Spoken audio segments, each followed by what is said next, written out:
বন্ধুরা তোমরা তো জানো আমি বাঁশ খাইতে কতটা পছন্দ করি। তো এই বাঁশটা শুকায় গেছে, এই জন্য কাঁচা বাঁশ খাওয়ার জন্য আমি যাইতেছিলাম। দেখামু তুমি এই কাঁচা বাঁশের বাগান পাইয়া গেছি বন্ধুরা, ফাইনালি বাঁশ খামু।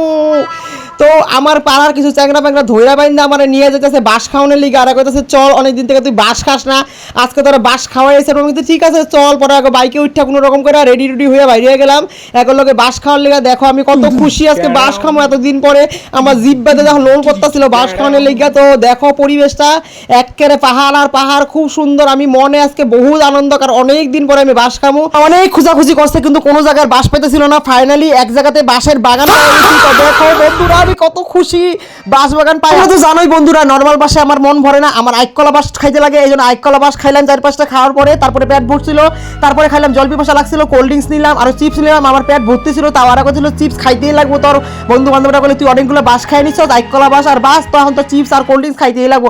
তারপরে চিপস আর কোল্ড ড্রিঙ্কস খাই আমি দেখো একটু এনজয়মেন্ট করতেছিলাম। জায়গাটা একদম পরিবেশটা দেখতে পারো অসাধারণ।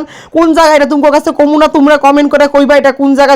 আজকে যে পুটকি ফাটা গরম দিছিল, পুটকি ফাটা গরমের জন্য ঘরে আর থাকা যাচ্ছিল না, এই জন্য বাঁশ খাইতে গেলাম, বাঁশও খাইলাম আর একটু জলের মধ্যে স্নানও করে নিলাম। এই যে দেখো যা এনজয়মেন্ট কথা ছিল। আর আমার মোবাইলের উপর কতগুলো চ্যাংরা প্যাংরা ড্যাঙ্গায় যেতেছিল, আমি ওকে খবরদার কইছি আমার মোবাইলের উপর ড্যাঙ্গায় যাবি না, ওকে একদম সর নালে তবে একেবারে পানির দূরে সুপগায় উঠামো কিন্তু কইছি আমি। তারপরে আর সইরা গেছে, তারপরে আমি নিজেই পানির সুপগানির জন্য গেছিলাম। এই যে দেখো, আর এই যে নীল গেঞ্জি নীল জাঙ্গিয়া পরা না গামছা পরা চ্যাংরাটা বারবার আমার পানির সামনে যেহিনি যাই ওহিনি যাই আমরা ডিস্টার্ব করতেছিল।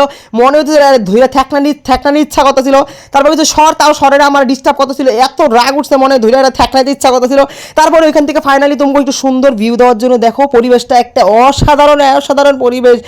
তারপরে দেখো পরিবেশের মধ্যে আমি উল্টা করে ক্যামেরা নিছি, কেন তোমাকে উল্টা করে দিনটা দেখানোর জন্য। আচ্ছা যাই হোক, তারপরে মানুষের যে পোলাপানগুলো যে ওখানে যাও তোমরা খাইয়া যাই যে লেত্রা কইরা যে এখানে ফালাও, কাল দিকে ফালাও ওগুলা, হ্যাঁ পরিবেশ নোংরা করো তোমরা, পকেটে ঢুকাই নিয়ে যেতে পারো না, বাড়িতে আইনা ফালাইবা। তারপরে আমি দেখো ওই যে যত পাপ করলাম ওখানে সব যায়, ওখানে একটা নদী ছিল, ওখানে ধুয়ে নিলাম পাপগুলো, যাতে আমার কোনো পাপ আর বাড়িতে না হয়। ওখানে পাপ ওখানে আমি ফালাই থুয়ে এলাম, বাঁশ ঠাস খায়। ফাইনালি আমি একদম খুব খুশি দেখো এই নদী পার করে।